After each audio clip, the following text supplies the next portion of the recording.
Hello and welcome to this lecture for the Chrysalis Diploma in Counselling Skills and Theory. This is for Component 4, Stress, Anxiety and Self-Defeating Behaviours. And this is Module 5, which focuses on self-defeating behaviours. You can find the standards to be met by this particular component outlined in Moodle and in your written course materials. Today I will share some slides with you throughout this lecture, and you will also be able to download these from Moodle if you wish. Do please note any questions that you might have as you're watching this lecture, and take these to class to discuss with your class tutor. So we're going to look first at the nature of what self-defeating behaviours are. So our first blue box discusses when the behaviour concerned is compared to other courses of action, it's never the best possible action. We'd refer to that as a self-defeating behaviour. However, when we think about self-defeating behaviours, we're talking about things that would have been used successfully as a coping strategy at one time. So, for example, a drink after work might help you initially to relax. It might help to create that boundary between work and home.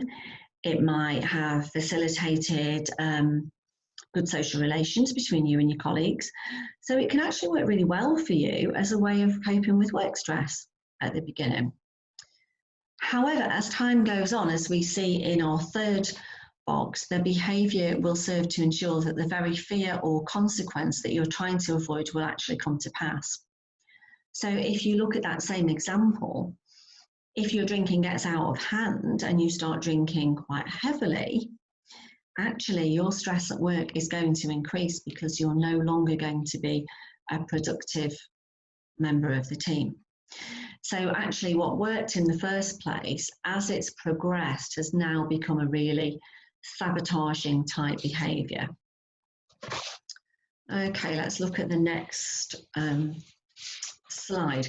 So this just shows you that self-defeating behaviours exist on a scale. So a similar sort of example here of somebody who has a couple of drinks at the weekend just to relax. It's a great way to unwind, great way to relax, maybe to relieve stresses that you felt at work all week. And very, very soon, that couple of drinks at the weekend can become a glass of wine every night. It can become half a bottle of wine every night or a bottle of wine. And then maybe you're not getting the same relief as you used to get from those couple of drinks you had at the weekend. So maybe you move on to something a little bit stronger. So a bottle of spirits every night. And suddenly you can see at the extreme end of the scale, you can't start the day without having a drink. Now this is quite extreme, but you can see how this can gradually occur. And these issues can creep up on people. Not just this particular issue, but self-defeating behaviours in general. And another good example might be the scale that we can see when we're talking about gambling, which could start with just having an occasional go at the National Lottery at the weekend to suddenly having a really serious gambling problem. Okay, so we're going to have a look at the list of categories of self-defeating behaviour, and this is taken from your notes. So, misuse of any potentially damaging substance or substances. And these are substances that when they're taken in excess, which varies in degree obviously depending on the substance, creates a situation that's detrimental to the individual's long-term well-being. So in this group we have smoking, overeating, alcohol, drugs, stimulants. Next we see unbalanced attitudes. So we're not just talking about behaviours, we're talking about the way that we think or feel about things. So unbalanced attitudes such as defensiveness, worrying, hostility, suspicion, perfectionism, shyness, isolation, avoidance, lack of confidence, and escapism and denial. Next, we have sexual dysfunctions such as erectile dysfunction, premature ejaculation, vaginismus, lack of orgasm. That's not sexual inability that accompanies a physical condition, but the psychological impotence and frigidity that comes from masking or denying the sexual part of our nature. Next, we have procrastination and or depression, and they are obviously both of them a very strong type of avoidance. I'm sure that procrastination resonates with some of us as well. It's much easier to put things off than actually crack on and do them, isn't it, sometimes? But it only actually makes things worse. And compulsive or ritualistic behaviors, and these are self-defeating in excessive forms, and these are different to the rituals that we associate with life's normal transitions. Because there's a place for normal rituals in their life, but if you take those rituals to the excess, it can be really detrimental. So it's not an exhaustive list.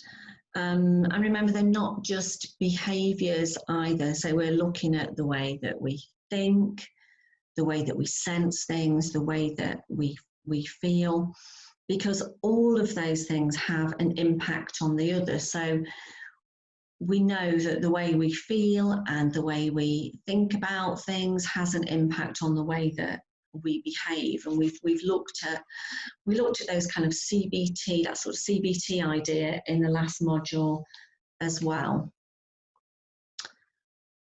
Okay, so we're going to have a look at Podeskis and Mooney's hot cross bun model, because this model connects all of those things. So maybe the thought, I'll never get this done, which can give you those horrible feelings of panic and worry and anxiety.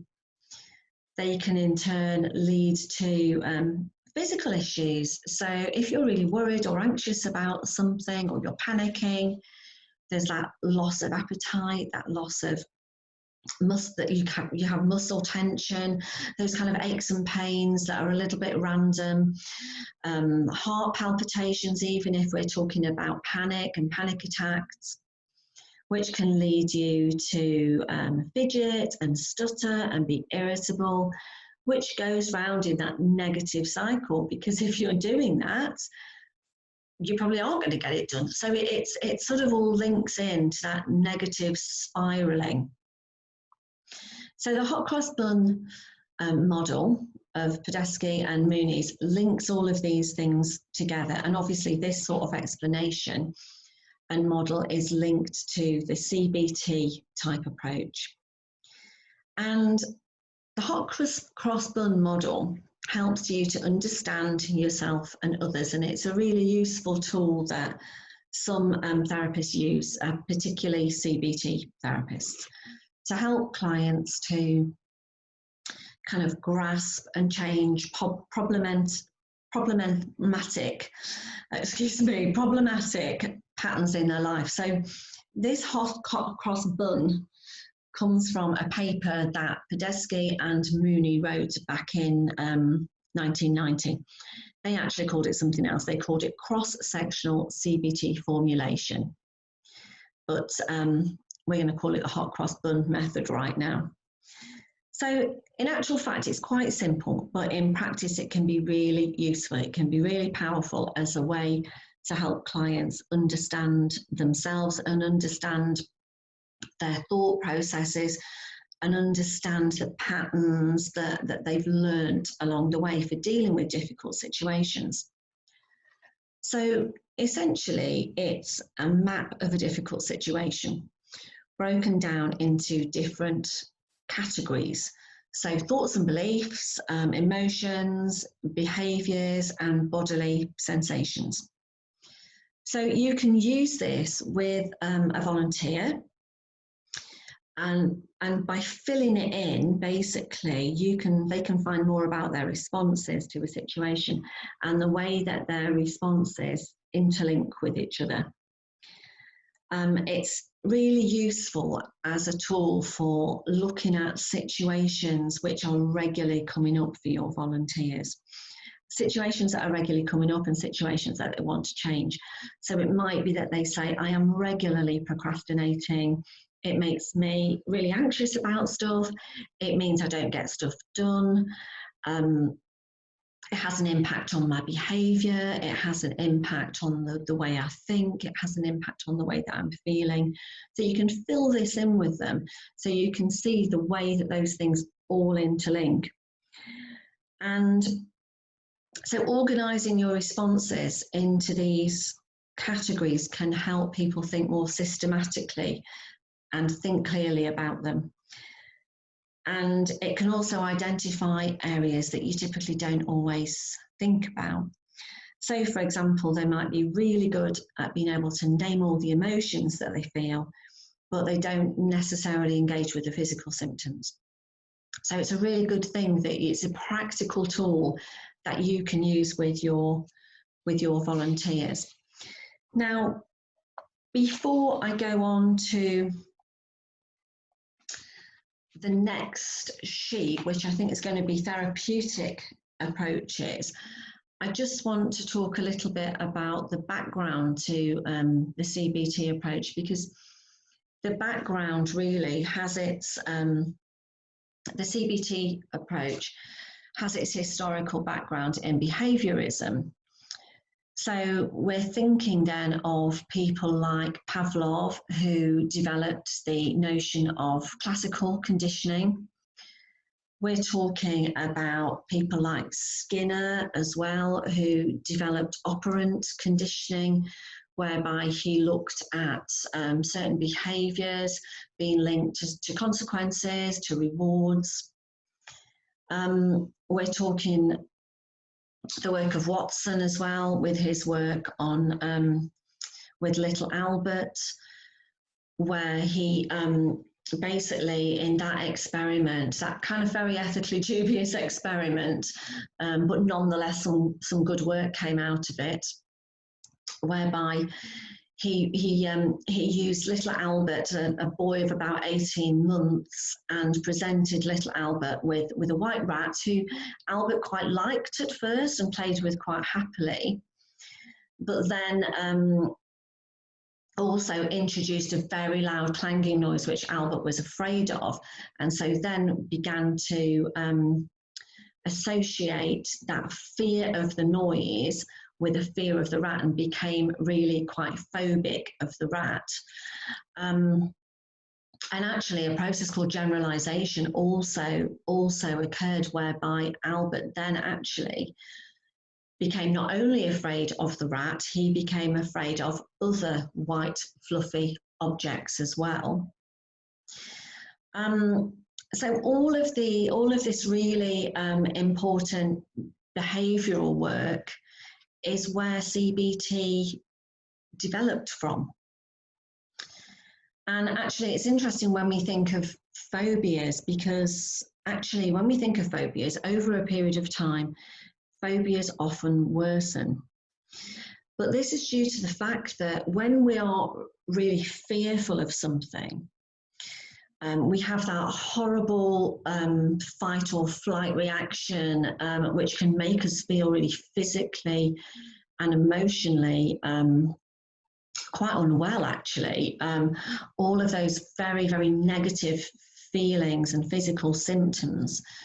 And so what we do as human beings, we try to get some short-term relief. We try to avoid feeling like that. No one likes feeling like this. So if we are afraid of something, our natural reaction is to avoid that, is to avoid those things that scare us.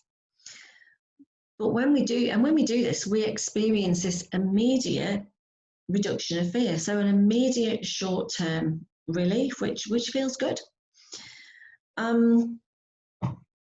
But obviously, when we have this immediate short-term relief, it kind of proves to us that we were right to avoid it. So in actual fact, it reinforces the original fear. So phobias do tend to worsen over a period of time. But the interesting thing about phobias is that there do seem to be some things which human beings are predisposed to actually be afraid of. One of those, for example, is snakes. And that's given rise to the idea of prepared conditioning. So we're going to go on to our next slide. So we're going to look at some therapeutic approaches for changing the way that we behave. So I'm going to read these out, but then I'm going to actually go through them a little bit more. So first we have systemic desensitization and in vivo exposure. Then we have flooding. Then we have selective reinforcement. And then we have modeling. So if we look at these in turn, so when we're talking about systemic desensitization and in vivo exposure, we would be asking the client or the volunteer, if you're working with your volunteers in year 2, to explore their fears and to basically create a hierarchy of fearful situations. So, for example, say a client has a phobia of spiders, say they have arachnophobia, which is quite common. So, this sort of hierarchy of fearful situations may start with looking at a picture of a spider. And actually, for some people, that is a massively panic-inducing situation. So you might even start with looking at a cartoon picture of a spider that doesn't really look realistic. So then the next step might be to look at a picture of a real spider. The step beyond that might be looking at a rubber spider or even holding a rubber spider. Beyond that, you might want to ask the volunteer or client to look at a real spider, but a real spider that's in a jar. And so this goes on until you work your way up to somebody being able to actually open the lid and actually perhaps have a real spider on their hand. So the idea is that you split these really feared situations, or you look at the overriding goal, which is to overcome your fear of spiders, but split it down into tiny, tiny little steps. And each step might involve a little bit of experience of discomfort, but you repeat that step until that discomfort abates. You look at strategies to cope with those levels of discomfort in each step, so that asking a spider with a client with arachnophobia to hold a spider is overwhelming. It's just not possible. But if you split it down into each step, is achievable. So another approach would be flooding. So flooding works on the basic principle that you can't maintain a state of high anxiety, abject terror, if you're thinking about some phobias. So you can't maintain that state of terror or panic indefinitely.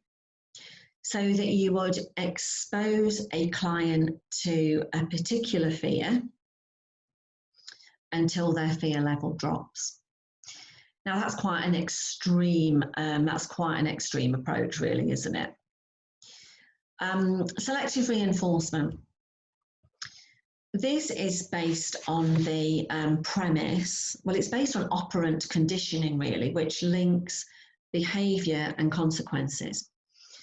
So really, this is the sort of thing that's used in schools, or even in businesses, where there is a certain reward offered for certain behaviour or certain productivity, for example, if we're talking about business. So if we're talking about schools, lots of schools have a reward system, might be stickers or stars or something like that. So good behaviour is associated with the reward that you receive. And lastly, modelling. So this makes use of observational learning. So say you had a volunteer or a client who had a real phobia of getting their hands dirty. So if you showed somebody just sort of rubbing some soil or something into your own hands, you will be modelling good behaviour or modelling appropriate behaviour, showing somebody else that it's not scary in effect. Okay, so we're going to go on to the next one. So going to go back now to self-defeating behaviours. So we go through these. So a self-defeating behaviour is a behaviour which, when compared to other possible courses of action, is never the best action for that person. I'm sure you can think of lots of examples for that. But a behaviour which at one time was used successfully as a coping strategy for a situation in which that person felt they were at risk of feeling hurt or vulnerable or anxious or upset. So if you think about something like smoking, for example, often one of the reasons that people say that they don't want to give up smoking is because smoking is one of the ways that they cope with anxiety. That's when they smoke, or they smoke more when they're in situations of stress. So that's the sort of thing that we mean there. And a behaviour which will, by its very nature, actually serve to ensure that the very fear or consequence that the person seeking to avoid will in fact come to pass. And we looked at that earlier, didn't we, when we looked at those 3 blue boxes. So Baumeister and Scher in 1988 explored the following theories, and we're going to look at them in a little bit more detail in a moment. So the theory of primary self-destruction, the theory of which involves trade-off patterns, and counterproductive strategies. So Baumeister and Scher, in defining self-defeating or self-destructive behaviour, examine these various theories. And the first theory is that of primary self-destruction, where a person foresees and desires harm to themselves. So they know exactly what they're doing. They know that this is a destructive behaviour. They know they're sabotaging themselves. But examining this idea in detail, they failed to find any real evidence that people generally set out to deliberately harm themselves. However, they did find really good evidence to suggest that the existence of trade-off patterns. So what we mean by a trade-off pattern is that a person will typically favour a short-term benefit despite the fact there are long-term costs and risks, especially when a person is under the influence of aversive emotional states and high self-awareness. So it might be, for example, that somebody really does want to give up a certain drug. They might be absolutely aware that these drugs are no good for them long term. So if you think about smoking, it's a good example. But actually, because they have this short-term benefit, and their attitude is that this short-term benefit is so important to them that yes, they know that they're risking long-term health issues, but the short-term benefit is so important to them that they're prepared to do that. And this is important because it points towards self-defeating behaviours as being a response to some emotional distress or trauma, and can lead us to consider these behaviours as symptoms of underlying distress. And this is why when we work with perhaps as hypnotherapists, for example, in year 1, when we work with giving up certain certain modes of behaviour, like smoking, we really have to look at what that smoking means to somebody. It's not just about giving up a habit or stopping an addiction. We need to really get to the root of it and say, well, you know it's no good for you, so why are you still doing it? What is it about this self-defeating behaviour that is so important to you? And can we address that in another more positive way?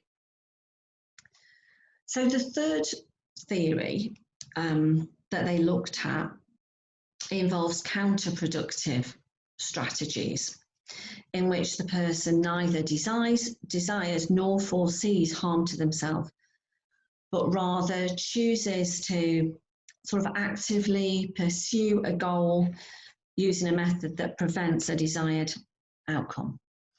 So this might involve a lack of skills or good learning, or people might simply misjudge their own capacity or misjudge their own resources. So we're going to look at the next slide, and this is about assisting clients or volunteers to overcome these kind of self-defeating behaviours. Okay, so it was found by Norcross in his work in 2011 that 3 therapist attributes are really helpful. So firstly, those relational qualities, the qualities that we use when we are forming relationships, basically, with clients and volunteers. So using empathy, using congruence, using the UPR. So really, even though we've looked at a cognitive behavioural approach again today, like we did a lot last time actually when we looked at stress and anxiety, we still, as integrative therapists, we still have that foundation of the core conditions, that foundation of the person-centred approach. So that's something that we really need. That relationship between therapist and client is all important. Secondly, knowledge of the condition. It's on us really, isn't it, to find out about something. Nobody expects a student or even a qualified professional therapist to know everything about every human condition. It would be absolutely impossible. But it's on us that if a client comes to us or a volunteer comes to us with a certain condition, it is on us to find out about it. And of course, the best place to start with that is with the client and actually own up. You don't have to pretend you know everything about everything. The client is the expert on their condition. So start with asking them about it, what their experience is. And also personal experience of the condition. Now, that can work in one of both ways, because sometimes when we have personal experience of something, we tend to put put our own take on it, don't we? We tend to look at it from our own perspective. And obviously, as a therapist, you're not going to have personal experience of every condition anyway. But if you have, I think you have to really be careful anyway, not to put your own perspective on it. So just because you've suffered from a particular condition or you've had a particular issue, you need to then take one step back, I think, and be really mindful that what the client is experiencing is nothing to do with what you're experiencing. So focusing on the client's past and underlying factors is also really important to aid understanding and to help clients identify feelings and behaviours. We know that already.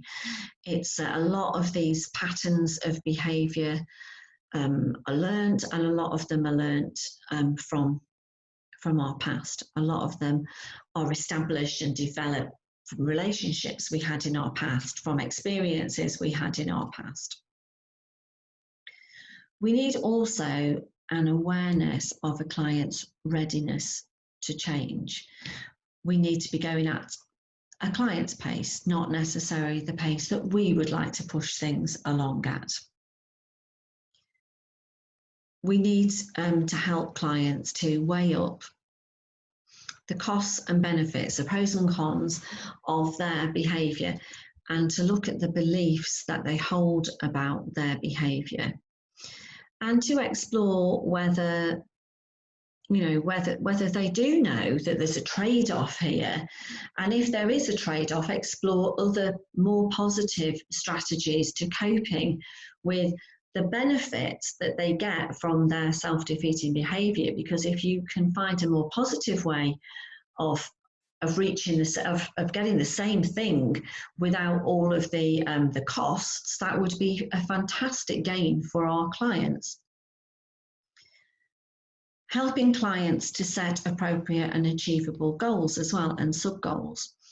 So in a similar way to when we looked at that example of the client with an arachnophobia, where just going straight into holding that spider in your hand, it seemed overwhelming. In the same way, if you have some sort of task that you want to complete in terms of anxiety about doing certain things, split it down into little goals, so that each sub-goal is an achievable thing. Because every time you achieve something, it gives you more motivation to carry on as well. And rolling with resistance. So Miller and Rolnick in 1991 created something called motivational interviewing. And motivational interviewing is a person-centered, goal-focused style of therapy. And it's often used with addiction counselling, actually, which you will find out more about in year 3 when we do the module on addictions. And they describe something called rolling with resistance. And it means that basically we are staying alongside our client, and we're understanding that there'll be setbacks, there'll be relapses, certainly if you're talking about addiction, for example. But actually those relapses and those setbacks are not failures, but they are opportunities for growth, and they're opportunities for learning for both the therapist and the volunteer. And so we must, as therapists, remember that actually changing a behaviour that might have been a behaviour pattern for years and years and years is challenging. There's no doubt about it. When we talk in CBT terms about behaviours learned so it can be unlearned, or negative patterns are learned so we can learn positive patterns. Yes, we can in theory, and in practice, but it's not a quick process. It's not going to change like that. So we need to remember and acknowledge that change is challenging, and clients may reach a point of resistance at some point. And at that point, they may be very, very fearful of moving forward. So it's our role to stay with them in that place and to explore why things have stopped for a little while. Chances are they will move on again, but we can't push too hard. We have to acknowledge that resistance and go with it and work with it and try and find ways that we can support our clients through that resistance. So that's what we mean by rolling with resistance. And as I say, you'll hear about that again when we talk more about therapy for addiction. And lastly, taking a pluralistic approach. Being able to look at our clients and think, okay, do I need to take a psychodynamic approach here? Do we really need to explore our client's childhood, for example, to have a look where some of these behaviours are rooted? Is a CBT approach more suitable here? Do I perhaps need to take a person-centred approach? That's going to be the foundation of everything you do, but is that appropriate for all of your therapy? Remember also, when we talk about pluralism or integration, we're not talking about making a decision at the beginning of therapy that we can only ever use a particular approach for that client. We're talking about combining the approaches in an appropriate way that suits that client. It might be that only one approach suits that client, or it might be that you might use various approaches as time goes on. But it's about putting the client in the centre and leading from that, rather than thinking, what approach am I really good at? I'm going to use that. Okay, so we're almost coming to the end of our PowerPoint. I think we've got one more slide to look at. Now, this slide is a little bit about ethics and professionalism. So it's a bit of a reminder, really. So the first sentence, clients are self-directing, and we need to respect that. So I think it's good here to remember as well that whether or not therapy is successful or not is not just dependent on your work as a therapist. It's not just down to you. It's a real team effort. People need to be ready for change in their own time, and in fact, clients are self-directing.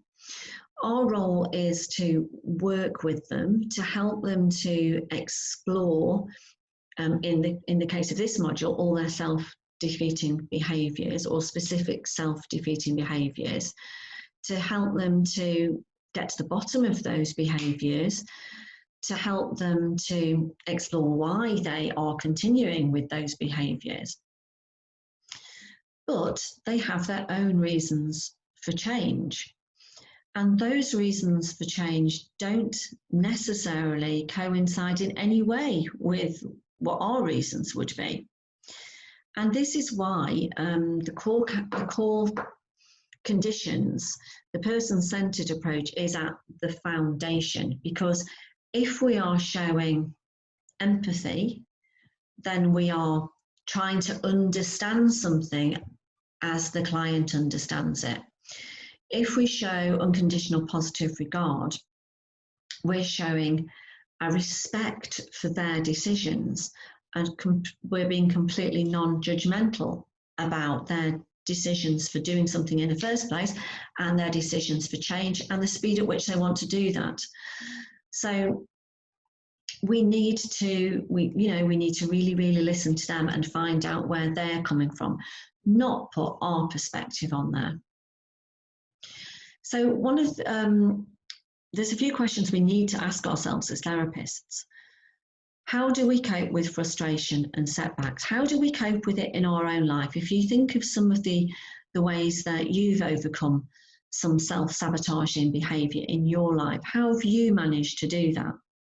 And it's good to be aware of this, because we can find ourselves as therapists almost unconsciously going back to the ways that we did it, and feeling like we're almost trying to fix our clients or our volunteers along the same lines as if they were you, and they're not.